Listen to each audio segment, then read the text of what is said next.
como Diario Sonoro tratamos siempre de grabar en bloque, pero sí usamos varios micrófonos al tiempo. Tenemos tarjeta de sonido que no necesita electricidad, justamente para casos como cuando hay una finca donde no hay electricidad, y una planta eléctrica pues también es un problema porque toca alejarla muchos metros, bueno, y es más presupuesto para todos. ¿Una tarjeta de sonido multicanal? Sí, multicanal, pero todo en bloque, no hacemos postgrabación de nada, ni voces, nada. Sí. ¿Hasta qué punto esa música que ustedes toman como música campesina es realmente eso y no es música que ellos escuchan en una emisora o de un disco que encontraron y que reproducen? No, total, tal vez el término que toca definitivamente es usar exclusivamente es prácticas musicales de los campesinos, porque eso es lo que trabajamos. Ellos, como pueden ver ahí, pues sí, hay un rajaleña que es como muy propio del Huila, pero hay carranga, hay bambuco caucano, hay valses criollos, no, perdón, hay valses, pues, hay corridos. Entonces, sí, son prácticas musicales de los campesinos, pero justamente el proyecto también trata de cuestionar cómo ellos se apropiaron de estas otras músicas que vienen de México, o de Argentina, o de Ecuador, de Boyacá. Y una preguntita esta, ¿y han encontrado ya, ahora que decís eso, hay un elemento identitario en esas prácticas? Que uno diga, mire, es que la gente de la Argentina o Huila, cuando toca la música de cuerda, sea lo que sea, hace esto, usa este tipo de articulación, este tipo de estrategia sonora. Hasta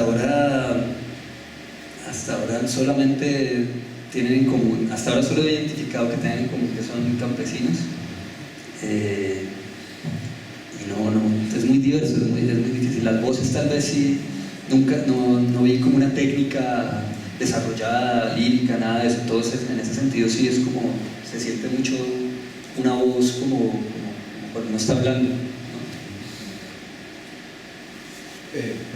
Yo tal vez quisiera preguntar algo ahí también. ¿Hay algo muy particular en esas voces nasales ahí, sí? Entonces, bueno, si no sea una técnica desarrollada desde cierto punto de vista, pues hay que desarrollar ese sonido, ¿no? Y esa particularidad pues tiene que ver con todas estas músicas comerciales que han rodeado, pero pues eso ha pasado, que la apropiación de la música popular en lo campesino ha pasado desde que había música popular, ¿cierto?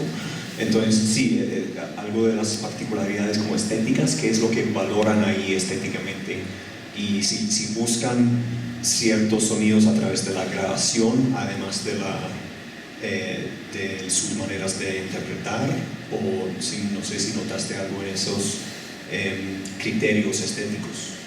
¿De nosotros o de los músicos? De los músicos y los muchachos de allá. No, yo creo que es música con la que se identifican desde chiquitos, que de hecho las historias que cuentan son esas, ¿no? Como me iba a jornalear 7 horas y entonces iba caminando por el sendero y escuché, cuando apenas llegó la radio al pueblo, entonces empecé a escuchar esta canción y me la memorizaba, escucharla todos los días que pasaba por ahí, y así. Quisiera saber cómo fue la reacción de ellos con la tecnología de la grabación. O sea, ellos al escuchar sus voces, ellos tenían un video No. O sea, fue todo después. Había unos que usaban bajo eléctrico, pues solamente amplificábamos eso, pero... ¿Y ellos ya se escucharon en este resultado? No, se supone que este es un disco que íbamos a publicar en agosto, pero queremos incluir 2 canciones con las que tenemos que gestionar las licencias para poder publicarlo, entonces no lo hemos hecho, pero este domingo voy a ir a socializar, pasado mañana, mejor dicho, me voy a la Argentina y voy a socializar con ellos lo que vamos hasta ahora, entonces no sé cómo vayan a reaccionar con esto. Interesante saber cómo... Sí, pero frente a la tecnología, pues fue chévere ver que los jóvenes del taller súper entusiasmados y súper como normal, como hagámoslo. Sí, eso fue chévere. Tenemos una última pregunta. ¿Hay algún tipo de ritmo identitario en relación con los géneros musicales? Este es bien particular, porque se llama bambuco, se llama algo que parece una parranda paisa, y vals, ¿cierto? Mucho más paisa, digamos, que lo que se conoce, ¿sí? Y lo último, bueno, otra cosa por el estilo, ¿cierto? Más como una sonoridad que oficialmente estaría vinculada con unos tipos de cartografías que desde el Ministerio de Cultura que siguen siendo, pues como desde las, pensando más en la regional, desde el fotográfico, ¿no? Como los estudios que hay. Entonces, la pregunta es, ¿las mismas comunidades, los músicos, se reconocen en unos géneros como identitarios que los otros los tienen ahí y simplemente los hacen, o se reconocen en todos? Es súper buena pregunta, no sé, sé que con el Rajaleña sí, sé que todo el mundo te va a decir, no, el Rajaleña es de acá y es de la Argentina, es del Huila, con el resto, no sé.